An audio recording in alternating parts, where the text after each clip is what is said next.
fue realizado por el doctor William Edwards, patólogo de la clínica Mayo de Rochester, Massachusetts.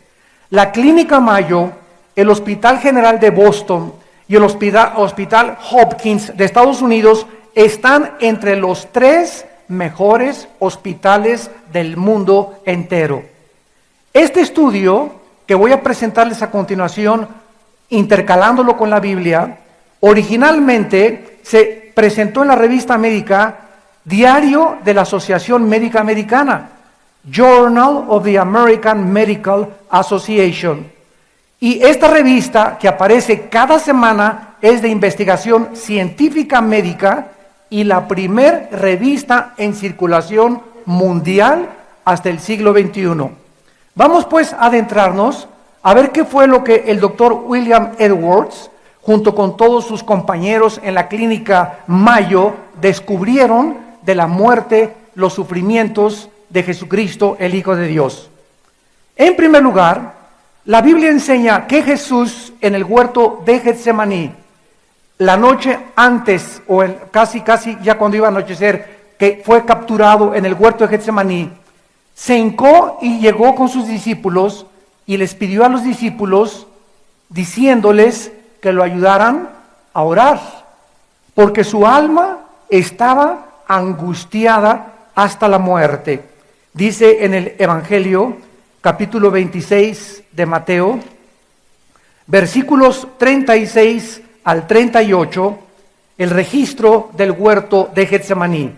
Dice Mateo 26, versículo 36. Entonces Jesús llegó con ellos a un lugar que se llama Getsemaní. Es interesante que la palabra griega Getsemaní significa aceite prensado. Aceite prensado. O sea, cuando apretaban el fruto de la vid para poder, las aceitunas para sacar el aceite, le pusieron el nombre de Getsemaní. Y entonces Cristo les dijo a los discípulos, siéntense entre tanto que voy allí y oro. Y tomando a Pedro y a los 2 hijos de Zebedeo, comenzó a entristecerse y a angustiarse en gran manera. Entonces Jesús les dijo, mi alma está muy triste hasta la muerte, quédense aquí y velen conmigo. Y yendo un poco adelante, se postró sobre su rostro, orando y diciendo, Padre mío, si es posible, pase de mí esta copa, pero no sea como yo quiero, sino como tú. Y en el Evangelio de Lucas capítulo 22, versículo 44, la Biblia dice que estando en agonía, oraba más intensamente y era su sudor como grandes gotas de sangre que caían hasta la tierra. De acuerdo a la ciencia médica, la Biblia enseña que este sudor que Cristo transpiró a través de sus capilaridades cutáneas se llama científicamente hematodrosis, hematohidrosis o sudor sanguinolento. Esto suele ocurrir, de acuerdo a los médicos, cuando existe un estado emocional tan elevado que la hemorragia de las glándulas sudoríparas ocasiona que la piel quede totalmente frágil. Probablemente la pérdida de la sanguínea en el huerto de Getsemaní no produjo el shock hipovolémico que le produjo la crucifixión, como lo vamos a ver. Sin embargo, esta fragilidad cutánea resultante ocasionó más tarde una gran pérdida de sangre, después cuando comenzaron a azotar su espalda. Damas y caballeros, siempre los mismos teólogos, los mismos científicos se han preguntado, una vez que explicamos que esto es científico, hematohidrosis, sudar sangre, ¿por qué Cristo le dice al Padre, si es posible, pasa de mí esta copa? Muchos se han preguntado si Jesucristo tenía miedo a la muerte, si tenía miedo a los clavos, si tenía miedo al flagelo de 5 colas que los soldados romanos usaban. ¿Qué era lo que angustió a Jesús en su humanidad? Que lo llevó a transpirar sangre. ¿Qué fue lo que ocasionó la presión sobrenatural, asombrosa sobre su cuerpo, que hizo que la corriente sanguínea saliera a través de la piel? Y la Biblia nos responde que cuando Cristo estaba a punto de expirar en la cruz, gritó, Elí, Elí, lama sabactani, en arameo, que significa, Padre, Padre, ¿por qué me has desamparado? En ese momento, algo misterioso pasó en la cruz. Dios se separa de su Hijo Jesucristo cuando nuestros pecados, tus pecados y mis pecados, fueron puestos sobre su cuerpo. Cristo sudó sangre porque no tenía miedo a la muerte. Él, después de Getsemaní, estaba ya dispuesto a ir y ser crucificado. Jesús estaba angustiado hasta la muerte, que la sangre salió por sus capilaridades cutáneas, porque Jesucristo nunca había sido abandonado por Dios. La Biblia dice que la paga del pecado es la muerte, y el alma que pecare, esa morirá. Y en la cruz nuestros pecados iban a ser puestos sobre el Hijo de Dios. Y en ese momento Dios no podía, porque Dios habita en las tinieblas, en la luz. Y en ese momento las tinieblas cubrieron la tierra. Jesús dijo anteriormente, es la hora de las tinieblas. Y cuando las tinieblas cubrieron a Jesucristo y hubo un gran terremoto y el velo del templo se rasgó, el Padre que mora en la luz no podía estar en esa dimensión en la cruz del Calvario. El Hijo tenía que morir solo.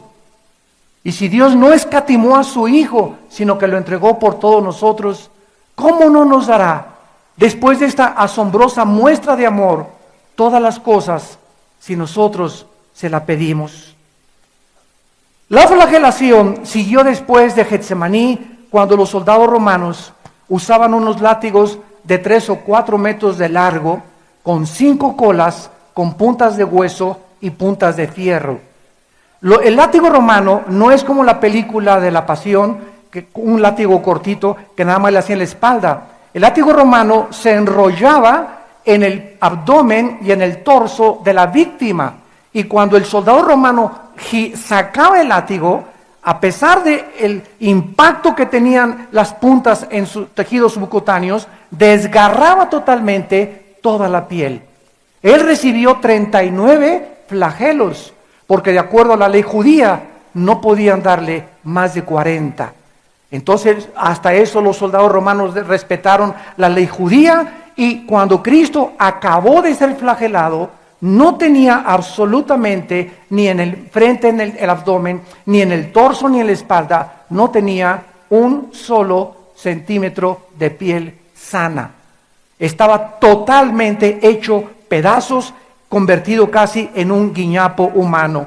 En Mateo capítulo 27, versículo del 24 al 26, dice la Biblia estas palabras. Mateo 27, 24 al 26.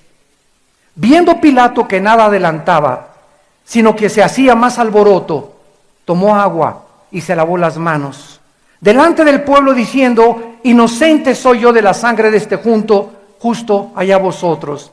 ¿Cuántos de ustedes en esta mañana van a tomar la misma posición de Poncio Pilatos, el gobernador de Judea? Pues yo no sé, vas a salir por este desayuno tal vez. Yo no sé si Cristo es el Hijo de Dios o no es el Hijo de Dios. A mí no me interesa. Yo quiero seguir con mi vida. No me interesa investigar. No me interesa decirle: Dios, te necesito. Y todas estas personas que están simbolizadas por Pilato son las personas que van a tener mayor condenación. Porque la mayor parte de las personas en el mundo no les interesa conocer la verdad. Prefieren seguir su vida. Creen que solamente es una cosa que va a pasar y que no hay ninguna repercusión eterna en lo que pueda pasar en su vida después de la muerte. Pilato se lavó las manos y dijo: yo no sé si es culpable o no es culpable, yo se los entrego. Lo entregó de una forma débil, de una forma patética, para un gobernante y para un político, a la turba que quería asesinarlo. Dice la Biblia en el versículo 25 que respondiendo todo el pueblo dijo: su sangre sea sobre nosotros y sobre nuestros hijos. Entonces le soltó a Barrabás y azotaron a Jesús y lo entregaron para ser crucificado. Escuchen lo que dice el reporte médico. El grado de pérdida sanguínea en una flagelación. Generalmente el tiempo que la víctima sobreviviría en la cruz era mínimo. La pérdida apreciable de sangre preparó el terreno para un estado de shock hipovolémico, que significa una disminución del volumen sanguíneo por pérdida de sangre o por deshidratación. La hipovolemia, de acuerdo a la ciencia, disminuye la presión circulatoria, por lo que también disminuye la presión de la sangre que regresa al corazón. Esto disminuye la cantidad de sangre que sale del corazón y por eso se le llama que Cristo estaba entrando después de que lo flagelaron en un estado de shock hipovolémico. El sistema circulatorio, de acuerdo a la ciencia médica, se puede recuperar mientras el grado de hemorragia o la pérdida de sangre no pase de cierta cifra. Pero una vez cruzada esta cifra, bastan unos pocos mililitros de sangre para establecer la diferencia entre la vida y la muerte. En el caso de Cristo, no se considera la hipovolemia como la causa de su muerte. Cristo no murió por desangramiento, en otras palabras. Jesús fue tan debilitado por los 39 flagelos o latigazos que la Biblia dice en Mateo capítulo 27, versículo 32, que cuando iba cargando la cruz Cristo, no pudo cargar más el patíbulo de la cruz, y un hombre llamado Cirene, que se llamaba Simón, lo obligaron a llevar la cruz. Desde el pretorio romano de la flagelación al monte Calvario existía una distancia de casi 900 metros, casi 1 kilómetro. Cristo en Getsemaní perdió sangre. Cristo perdió sangre cuando lo golpearon en la cara, lo golpearon en la espalda, lo flagelaron y no pudo ya cargar la cruz, por lo que lo ayudaron a cargar la cruz para llegar al monte Calvario. Esto sucedió cuando lo prepararon también y lo llevaron para quitarle el manto de púrpura que los romanos le pusieron y que se le pegó con la sangre coagulada al llegar al monte Calvario. Al llegar al monte Calvario, los romanos, que eran expertos en torturar y eran crueles y sanguinarios, le arrancaron el manto de púrpura y con eso arrancaron todos aquellos pellejos y piel que le quedaba en la coagulación y en el tiempo que Cristo tardó en llegar a la cruz del Calvario. Las heridas en la espalda fueron totalmente desprendidas y abiertas cuando fue arrancado totalmente su piel por la sangre que tenía coagulada. Dice Mateo 27, versículo 27, entonces los soldados del gobernador llevaron a Jesús al pretorio y reunieron alrededor de él a toda la compañía y desnudándole, lo encueraron totalmente, le echaron encima un manto escarlata y pusieron sobre su cabeza una corona tejida de espinas filosísimas que penetraron más de 1 pulgada hasta llegar al cráneo, su frente y su cabeza.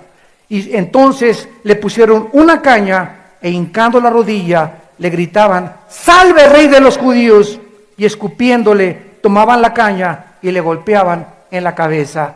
Cristo sufrió heridas, descalabrado toda su cabeza, coronado con las espinas, su abdomen hecho un guiñapo humano, la pérdida de sangre que comenzó a provocar el shock hipovolémico, y además, en el momento en que lo acostaron sobre la cruz, su espalda comenzó a pegar con la madera, y entonces levantaron la cruz, que tenía aproximadamente 1 metro de profundidad el hoyo, donde la cruz era encajada, y al soltar la cruz en el suelo, el cuerpo de la víctima caía y se rasgaba totalmente los clavos que tenía puestos en las manos y en los pies. Escuchen lo que dice la Biblia en Lucas 23, a la luz de la Biblia, versículo 32 al 37. Dice Lucas 23, Versículo 32, llevaban también con él a otros dos que eran malhechores para ser muertos. Y cuando llegaron al lugar llamado de la calavera, le crucificaron allí. Y los malhechores, uno a la derecha y otro a la izquierda. Y Jesús decía: Padre, perdónalos, porque no saben lo que hacen. Y repartieron entre sí la única pieza de vestido que Jesús tuvo durante toda su vida. Su túnica se la arrancaron y lo exhibieron desnudo en una cruz. ¿Qué dice la ciencia acerca de la crucifixión? ¿Dónde fueron los clavos de Cristo? Regularmente se pinta a Cristo con las heridas aquí en las manos, pero de acuerdo a la ciencia era imposible. Los clavos los pusieron exactamente en las muñecas. Dice la ciencia, los brazos de un crucificado no eran totalmente estirados, porque los clavos eran puestos entre los huesos del radio y los huesos del carpo. Aunque no producían fractura, el daño al periósteo, membrana que cubre los huesos, era dolorosísima. Seguramente los clavos también penetraron el nervio mediano, lo cual debió haberle ocasionado a Jesús espasmos intensísimos de dolor en ambos brazos mientras él estaba recibiendo los clavos con el martillo que herían sus brazos. Todo esto se debió haberle producido lo que llaman en la ciencia parálisis en parte en sus manos, pues los ligamentos son atrapados en el trayecto de los clavos, ocasionando lo que se llama una mano en garra. Los clavos de los pies le atravesaron los huesos del tarso y seguramente también le ocasionaron lesiones en los nervios. Los clavos, sin embargo, no producían una pérdida sanguínea importante. El mayor efecto fisiológico, dice el doctor Edwards, de la crucifixión fue la interferencia con la respiración normal, especialmente cuando el crucificado trataba de inhalar aire para exhalarlo. El simple hecho de jalar aire implicaba dolores y calambres desde la punta de la cabeza a la punta de los pies.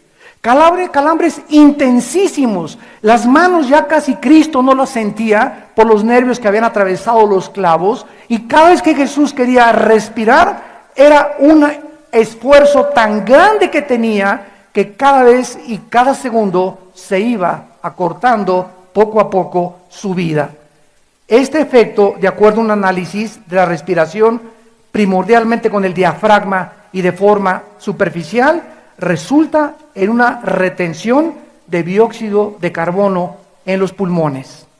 Otros factores, dicen los científicos, que contribuían a la muerte de un crucificado eran, por ejemplo, la deshidratación. Muchos morían por deshidratación antes de que cualquier otra cosa sucediera. En segundo lugar, podían morir por arritmias cardíacas inducidas por el estrés. En tercer lugar, un crucificado podía morir por insuficiencia cardíaca por acumulación rápida de líquido de la cavidad pericárdica o en la cavidad pleural. Casi siempre, los soldados romanos, que eran expertos en crucificar y sabían cuando alguien estaba muerto, se acercaban al crucificado y le rompían con un bate, con un leño, los huesos de las rodillas, para que entonces se colgara su cuerpo y murieran asfixiados. Tal vez querían alentarles para que no sufrieran tanto. Sin embargo, lo interesante del caso es que la ley judía prohibía que se les rompieran los huesos. Y cuando el centurión romano se acercó a Jesucristo y vio que estaba totalmente muerto, entonces en lugar de romperle los huesos de las rodillas, tomó una lanza y se la atravesó en el costado de izquierda a derecha. Y dice Juan, capítulo 19, versículo 34, que Juan vio salir, porque era el único discípulo, con María Magdalena y las otras Marías al pie de la cruz. Juan escribe: vi salir del costado una gota de sangre con una gota de agua. ¿Qué dice la cardiología moderna cuando la sangre se mezcla con el agua? Qué interesante. De acuerdo a esta descripción de la Biblia, que el centurión romano solamente vio salir agua con sangre, el líquido que salió del costado de Jesucristo correspondía, de acuerdo a la cardiología, al líquido pericárdico, y la sangre a presencia de sangre en la cavidad pericárdica. El corazón, dicen los cardiólogos, está forrado por una membrana transparente que se llama el endocardio. Después hay una capa muscular llamada el miocardio, que externamente está forrada por el pericardio, que consta de dos capas, el pericardio visceral y el pericardio parietal. Entre estas dos capas existe una pequeña cantidad de líquido que sirve como lubricante, que maravillosamente nos hizo Dios, y facilita el bombeo y los movimientos del corazón. Este espacio entre las dos capas del pericardio se llama cavidad pericárdica. Todas las condiciones fisiológicas que acabamos de mencionar pudieron producir pequeños coágulos en las válvulas del corazón, pero no sucedió esto. Y además pudieron también ocluir la circulación coronaria y ocasionar un infarto, o Cristo pudo haber muerto de un infarto al corazón. De todo el grosor de la pared, infarto es la muerte de la parte de un tejido. Sin embargo, la ciencia médica describe que Cristo, cuando Él muere y el centurión le entierra la lanza, Cristo ya estaba muerto. Por eso el centurión dijo, por si las de aquellas, ¿verdad?, le voy a atravesar el costado para asegurarme, aunque yo sé que está muerto. Y de acuerdo a la ciencia médica, Cristo muere porque se le revienta el pericardio, la membrana que envuelve el corazón. Lo más asombroso de esto es que 1000 años antes, damas y caballeros, en el Salmo 22, escrito por el rey David, señores ateos, agnósticos que nos escuchan, 1000 años antes, cuando no existía ni siquiera la cardiología moderna, el rey David escribe y dice de qué murió Jesucristo en la cruz. Esto es una pregunta que cada vez que me invitan a un seminario teológico les hago a los estudiantes. ¿Alguno de ustedes sabe qué fue lo que ocasionó la muerte de Cristo? Y pues ya hemos visto algunas respuestas. Pues murió de una arritmia, murió de esto, murió de aquello, de asfixia. No murió de ninguna de esas cosas. Dice el Salmo 22, versículo 14 y versículo 15. He sido derramado como aguas. Todos mis huesos se descoyuntaron. Mi corazón fue como cera. Mi corazón fue como cera derritiéndose en medio de mis entrañas. Cuando sale la gota de agua mezclada con la gota de sangre, la Biblia nos muestra que a Cristo en la cruz le explotó el corazón. Cristo muere de dolor moral. Fue tan grande el impacto de nuestros pecados sobre su cuerpo santo. Fue tan profunda la tristeza a la que Cristo tuvo de que su Padre mismo no podía estar con Él en la cruz, que Cristo muere cuando le explota el corazón, cuando la capa del pericardio, que es la membrana que envuelve el corazón, se revienta y sale una gota de agua mezclada con sangre, porque ya en ese momento casi toda la sangre estaba al pie de la cruz. Su sangre había derramado su vida por nosotros, porque la Biblia dice que la vida, el alma, se encuentra en la sangre. Antes de que se descubriera la circulación de la sangre, la Biblia establecía ya con siglos de años de anticipación que la vida de la persona se encuentra en la sangre. Nuestra vida está en la sangre, y ahora que han descubierto que en la sangre se encuentran todas las enfermedades y todas las cosas que se pueden descubrir, la ciencia dice, y la Biblia tenía razón. Todo este Salmo 22 nos habla de los sufrimientos de Cristo en la cruz 1000 años antes de que sucediera. Dice el versículo 12, me han rodeado como toros, Como toros de Basán me han cercado, abrieron sobre mí su boca como león rapaz y rugiente. Versículo 17, contar mis huesos puedo, entre tanto me miran y me observan, repartieron entre sí mis vestidos, sobre mi ropa echaron suertes. Damas y caballeros, nunca en la historia se ha escrito de ningún líder religioso lo que se escribió de Cristo con siglos de anticipación. Nunca nadie supo que Buda iba a nacer, o que Zoroastro, o que Mahoma, o cualquier líder que tú me quieras presentar. Pero de Cristo se escribieron con siglos de anticipación quién iba a ser su madre, que iba a nacer de una virgen. ¿Dónde iba a nacer? En una aldea llamada Belén. ¿Cómo iba a ser su infancia, su juventud, su ministerio, su muerte, su resurrección y su ascensión? Esto es asombroso, porque solo Dios conoce el futuro. Por eso las evidencias proféticas de la Biblia le hacen ponerse un zipper a cualquier persona agnóstica o a cualquier persona atea, porque tú no puedes pelearte con una evidencia que estoy presentándote a ti y que es absolutamente veraz. O sea que el problema para la gente no es las evidencias que necesitan, el problema para la gente es de carácter moral. Tú no crees porque no te falten evidencias, eso no es correcto. Tú no crees porque no te conviene creer. Tal vez la vida moral que llevas, tal vez los negocios que estás haciendo, tal vez donde están tus metas te impiden entregarle tu vida al Hijo de Dios.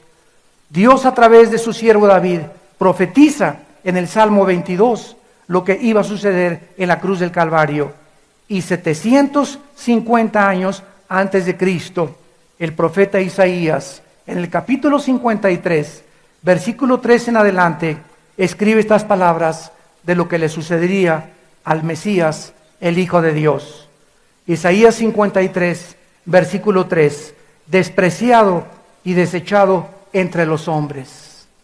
El creador del universo, el sustentador de todas las cosas, de los átomos y de las fuerzas atómicas, de la gravedad y el de las galaxias, el juez, el Rey de reyes y Señor de señores, escoge nacer en un pesebre, sin sábanas, sin enfermeras, sin anestesiólogos, sin ginecólogos, sin ninguna asistencia médica. El Rey de reyes, el que te hizo a ti y el que me hizo a mí, el que hizo el universo, baja a nacer en un pesebre, rodeado de animales. ¿De qué nos habla esto? ¿Cuál fue la intención de Dios de haber bajado a este mundo y haber vivido y nacido bajo estas condiciones? Nos habla que Dios, el Dios de la Biblia, es un Dios humilde. Es un Dios humilde. Y su Hijo manifestó y proyectó esa humildad al hincarse ante sus discípulos y lavarle los pies. Y nosotros, pobres seres humanos engreídos, soberbios, orgullosos, que creemos y vemos con desprecio a los que son inferiores a nosotros, cultural o social o racialmente, que creemos o nos creemos superiores a los demás, cuando el mismo Dios de los cielos bajó a este mundo a hincarse y lavarnos los pies, para que nosotros descubramos que Dios da gracia a los humildes y Dios resiste a los soberbios. Dios no puede soportar la soberbia humana. Y ha sido esta soberbia la que ha ensoberbecido a los científicos ateos en el mundo entero, porque profesando ser sabios se convirtieron en necios. Es la soberbia humana la que nos ha hecho creer que venimos de los animales, que somos el producto fortuito y accidental de una evolución. Es la irracionalidad más grande filosófica que puede existir. Como acaba de decir hace poco el más grande apologista que hay en el mundo ahorita, un hindú llamado Dinesh D'Souza, dice en un debate que tuvo en la Universidad de Notre Dame con Christopher Hitchens, el ateo más grande de Europa, le dice Dinesh D'Souza a este ateo: es que yo he descubierto que el 90% detrás del ateísmo son personas que se quieren vengar de Dios. Están enojados con Dios. Y hacen campañas de publicidad y pelean contra un Dios que dicen que no existe. La grande honestidad del ateo Jean-Paul Sartre en los 60, en el siglo pasado, que escribió La náusea y el libro del muro, fue cuando Sartre reconoció al morir: he sido un tonto filosóficamente al haber gastado mi vida en tratar de demostrar algo que no existe, cuando si no existe, había un propósito mucho más elevado al cual dedicar mis talentos. Esta irracionalidad de la soberbia del intelecto humano, que profesando ser sabios se hacen necios. ¿Cómo podemos ser el resultado fortuito de una evolución cuando vemos nosotros un cuerpo maravillosamente diseñado, los ojos que son un diseño inteligente que supera cualquier cámara fotográfica, los oídos, la sangre, el corazón que no necesita aceite? Todo absolutamente nuestro cuerpo fue hecho por un accidente. Y si nosotros somos materia, ¿qué es el pensamiento? El pensamiento no es átomos. El pensamiento es algo que trasciende la investigación empírica de la ciencia. Y es cuando nosotros nos enfrentamos a que el ateo es limitado. Como me dijo una vez un ateo en una universidad hace algunos años, yo le dije: ustedes los ateos están limitados porque llegan un momento en que ya no pueden ir más allá. El cristiano tiene algo que lo hace cruzar el río, que se llama la fe. Y nosotros creemos que hay más allá de investigación empírica y científica. Creemos que aunque no se puede demostrar en un laboratorio de ensayo, el Espíritu nos dice que fuimos creados a semejanza de un Dios, que somos agentes morales, responsables de nuestras decisiones, y que va a haber un juicio donde Dios juzgará a los vivos y a los muertos. Un ateo es una persona que ha hecho un volado al aire. Y le digo: ¿a qué le vas, cara o cruz? Dice: no lo voy a ninguna cosa. Le digo: ¿sabes una cosa? Yo he hecho un volado y tengo más probabilidades de que haya vida después de la vida a que no haya. Porque si los ateos tienen razón y no hay nada después de la vida, no perdemos nada. Pero si Cristo tiene razón, ¿qué amoladas se van a llevar? Dice la Biblia que Jesucristo fue un hombre despreciado y desechado desde que Él nació. A los 2 años, el rey Herodes inició la persecución para que todos los niños menores de 2 años pudieran ser asesinados. Desde los 2 años, desde que nace en el pesebre, Cristo es despreciado y desechado por los hombres. Damas y caballeros, cuando Cristo colgaba en la cruz, ¿quiénes estaban abajo de la cruz? Aquellos que Él sanó, aquellos que Él bendijo, aquellos que le sacó los demonios, aquellos que le recuperó la vista, aquellos que los hizo oír. ¿Por qué ese odio contra Jesús? ¿Por qué esa hazaña tan grande de: si tú eres el Cristo, bájate de la cruz y sálvate primero a ti? ¿Qué les hizo ese hombre para que lo odiaran de esa manera? Yo comprendo cuando vemos un asesino que violó a 20 niños y destripó a 4 o 5 niñas, que hay un coraje que nos enciende y nos hace hervir la sangre, y quisiéramos decir: venganza, venganza contra lo que me han hecho o a mi familia. Pero ese hombre Jesucristo jamás vendió marihuana, jamás fue traficante, jamás mintió, jamás hizo un pecado, pero el odio del mundo se volcó contra Él en la cruz. La pregunta es: ¿por qué, señores antropólogos, sociólogos y psicólogos que nos escuchan? ¿Cómo se puede explicar de una forma racional y lógica un odio inexplicable contra aquel que era la luz, la verdad, el camino y la vida? La Biblia nos da la respuesta en el capítulo 3 de Juan. Esta es la condenación: que la luz vino al mundo y los hombres amaron más las tinieblas. ¿Por qué ese odio contra la Biblia? ¿Por qué hace algunos años, en los 80s, cuando fui a la Universidad Autónoma de México y hablé con el director para presentar una conferencia en la Facultad de Filosofía que se llamó Creación o Evolución, le dije al director de la universidad: yo quiero probarles a los estudiantes que ellos solamente han tenido una parte de la verdad, han conocido la evolución, no conocen las evidencias de la creación bíblica. ¿Por qué no nos permite presentárselas, que tengan a dónde escoger? 2 profesores estuvieron de acuerdo Y dijeron realmente, pues es verdad, pues se prohíbe la religión en los recintos universitarios. Y le dije, la Biblia no es un libro religioso, es un libro histórico, geográfico, biológico, químico, físico, psicológico. Tiene todos los antecedentes y el origen de las lenguas, de las naciones, de las culturas, del matrimonio. Es un libro excepcional. Denle la oportunidad a los estudiantes de conocerla. Porque para eso los estudiantes gritan, es que fue hecha por los hombres, porque no la has leído, es lo que te han dicho tus amigos. Comprueba las evidencias de la Biblia, biológicas, químicas, genéticas, históricas, geográficas, arqueológicas. La Biblia es exacta desde el libro del Génesis al libro del Apocalipsis. ¿Por qué ese odio contra la Biblia y no contra otro libro sagrado?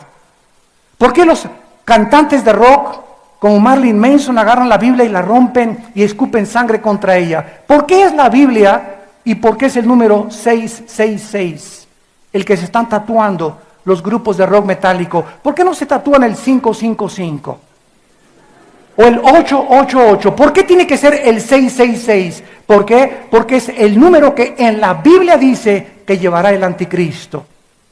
Detrás del nombre de Cristo, del anticristo en hebreo y en griego, estará el número 666. Porque es el cristianismo el objeto de tanta persecución en el mundo a través de los últimos 20 siglos. Porque ha sido el sistema de pensamiento más controvertido. ¿Por qué ese odio contra Jesús? ¿Por qué los cantantes hablan contra Cristo? ¿Por qué ese odio de los ateos contra Cristo, el Dios de la Biblia? ¿Por qué no contra el Dios Mahoma, contra el Dios de otra religión? ¿Por qué tiene que ser la Biblia, Cristo y el cristianismo el objeto de la burla de las películas, de las telenovelas, de los noticieros de televisión, de los artistas? ¿Por qué? Porque la Biblia es el único libro que contiene verdades absolutas. Es el único libro entre los billones de volúmenes de literatura que existen que dice la verdad. Que dice la verdad de ti y que dice la verdad de mí. La Biblia es el único libro que nos desnuda y nos exhibe tal como somos delante de Dios.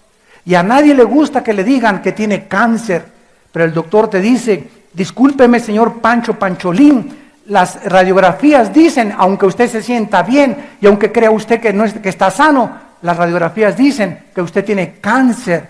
Y la Biblia nos dice que aunque creamos que nosotros vamos a pensar que las religiones nos salvan y que somos buenos por naturaleza, la Biblia dice que nuestro estado interno es de corrupción.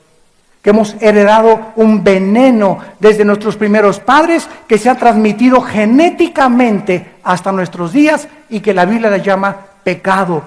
William Shakespeare le llamaba el defecto trágico, Carlos Marx le llamaba la lucha de clases, Sigmund Freud el medio ambiente. Todos, la educación es que falta de conocimiento y todos atribuyen a algo el problema de la maldad humana. La Biblia le llama pecado. Y por este pecado es la causa por la cual Cristo murió en una cruz. Para pagar Él por tus pecados y por mis pecados, porque nosotros no podíamos pagar por nuestros pecados. Alguien tenía que perdonarnos, porque al que ofendimos fue a Dios. Dios tenía que morir en nuestro lugar, en la humanidad de su Hijo Jesucristo. Como me dijo una vez un musulmán, señor Alducin, Cristo es Dios. Le dije, sí. Mañana, por cierto, voy a hablar sobre la conferencia, ¿es Dios Cristo o Jesucristo es Dios? Y le dije, sí, Jesucristo fue Dios. Y me dice el musulmán, de una forma, una excelente pregunta, entonces, ¿cómo pudo Dios morir? Si Cristo es Dios, ¿cómo pudo Dios morir? Y le dije, no cabe duda que es falta de información y de conocimiento. Cristo tenía dos naturalezas, era 100% hombre, era 100% Dios. En la cruz Cristo muere en su humanidad, muere el cuerpo de Cristo, el Espíritu lo entrega al Padre en el momento de la muerte. Cristo nunca dejó de ser divino ni Dios. Dios no puede morir. Era la razón por la cual tenía que tener un cuerpo humano para morir como tú y como yo y resucitar de entre los muertos. Pero la Biblia nos muestra finalmente, no solamente en Isaías 53, todo lo que Cristo sufrió, sino que dice más adelante el versículo 4. Ciertamente llevó Él nuestras enfermedades y sufrió nuestros dolores. Y nosotros le tuvimos por azotado, por herido de Dios y abatido. Mas Él, herido fue por nuestras rebeliones, molido por nuestros pecados. El castigo de nuestra paz fue sobre Él, y por su llaga fuimos nosotros curados. ¿Cuál es el mensaje, damas y caballeros, de la Biblia? El centro, el núcleo del mensaje es este: tú eres pecador. El diagnóstico de Dios es que tú has pecado y yo he pecado. Pregunta, ¿qué vas a hacer con tus pecados? ¿Te vas a ir de rodillas para pagar por ellos?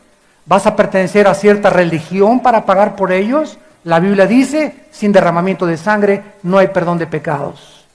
No hay otra manera, porque es Dios el que escogió la forma de irnos al cielo, no nosotros. Nosotros, al desconocer la forma y el plan de Dios, hemos inventado las religiones. Y como dijo hace mucho tiempo Nikolai Lenin, el gran ateo marxista, el opio de los pueblos es las religiones. Las religiones no salvan a nadie. Tú puedes ser católico, protestante, musulmán, mormón, testigo de Jehová, lo que tú me quieras decir. Y el hecho que tú tengas una religión no te salva si no tienes a Cristo morando dentro de ti. El cristianismo no es una religión, es una relación personal con el Hijo de Dios, con alguien que resucitó de entre los muertos, que no se quedó clavado en la cruz. A los 3 días salió de la tumba como el Rey de Reyes y Señor de Señores. Se les apareció a más de 500 personas porque anteriormente le había dicho: yo soy la resurrección y la vida. Si Cristo no hubiera resucitado, ¿cuál esperanza tendríamos nosotros? ¿Quién nos puede garantizar que hay vida después de la vida si Cristo no hubiera regresado y vencido la muerte con el poder del Padre? Y este es el mensaje que Dios te dice: yo pagué por ti en la cruz. Tú no tienes que hacer nada más que creer lo que yo hice en la cruz del Calvario. Si tú crees que mi Hijo pagó en tu lugar y le recibes como tu Señor y tu Salvador, la Biblia dice que Dios te perdona. Dios en su misericordia te perdona. Y tú puedes decir: ¡ay, sí, qué fácil! Es que esto se llama gracia. ¡Gracia! ¿Qué es la gracia? Es algo que no conocemos los humanos. Es un favor que alguien nos da sin que lo merezcamos. Es cuando tu hijo se porta mal y en lugar de que tú lo castigues, le das un regalo. Y el hijo te dice: oye, pero yo no merezco ese regalo. Y le dices: no te lo doy porque lo merezcas, te lo doy por gracia, porque te quiero favorecer simplemente para que veas cuánto te amo. Y este es el mensaje que de Dios, que de tal manera amó Dios al mundo, que nos dio a su Hijo unigénito, para que cualquiera de ustedes que crea en Él no se pierda, mas tenga la vida eterna. Porque Dios muestra su amor para con nosotros en que, siendo aún pecadores, Cristo murió en nuestro lugar. Él, que no conoció pecado, por nosotros se hizo pecado, para que nosotros fuésemos hechos la justicia de Dios en Él. Dios simplemente te pide: ábreme tu corazón, hijo, hija mía. Dame la oportunidad de entrar a tu vida. Dame la oportunidad de demostrarte que soy real. Ya deja de oír las opiniones filosóficas del mundo y de hombres. Escucha la voz de mi Hijo Jesús.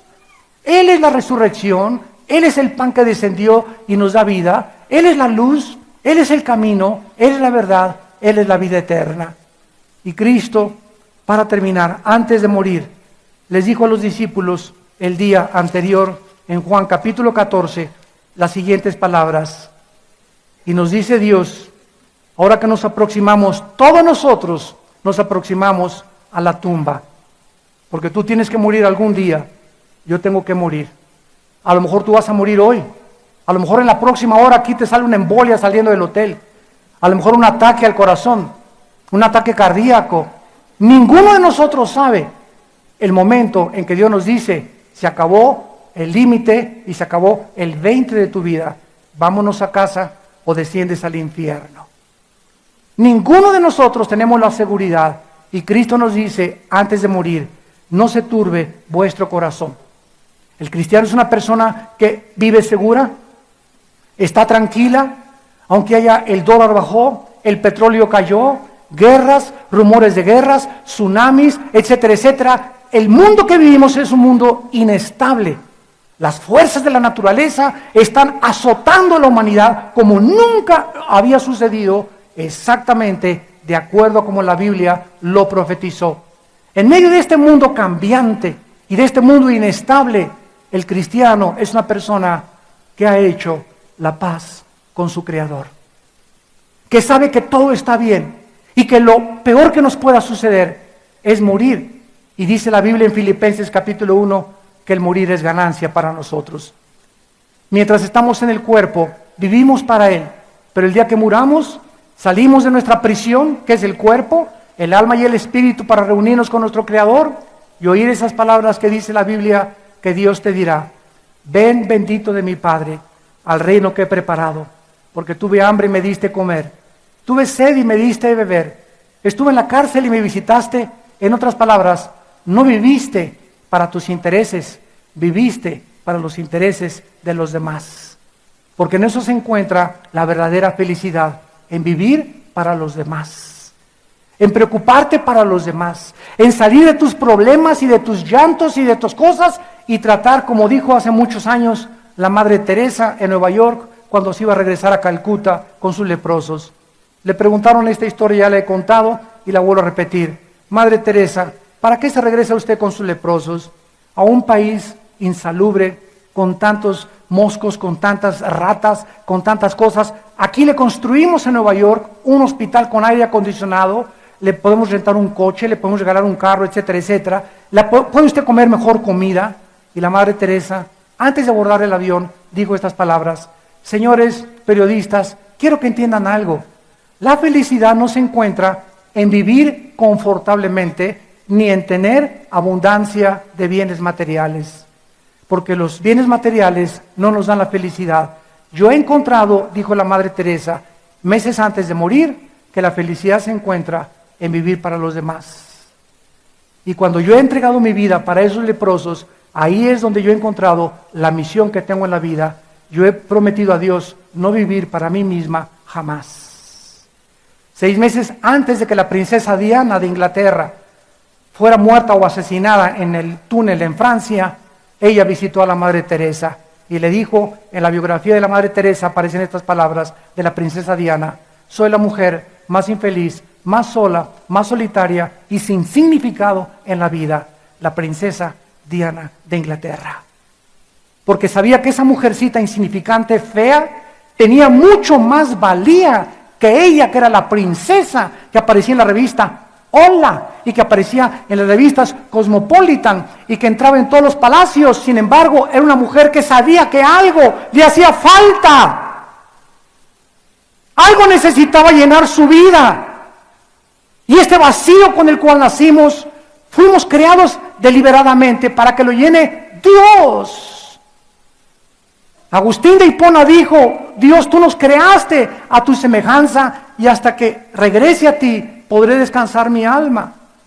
No es hasta que Dios entra en nuestra vida que descubrimos que Él es el único que puede llenar esa soledad, esa vaciedad que ni el sexo, ni el placer, ni el nombre, ni el poder, todos son vanidades ilusorias. El hombre es tan vano, las mujeres son tan vanidosas, que viven solamente para este mundo, jo, jo, jo, ja, ja, ja, y creen que así es la vida, y se te acaba la belleza a los 40, 50 años de edad. ¿Y qué vas a hacer después? ¿Hacerte 15 cirugías plásticas? ¿Para que cuando levantes la mano se te levante también la patita?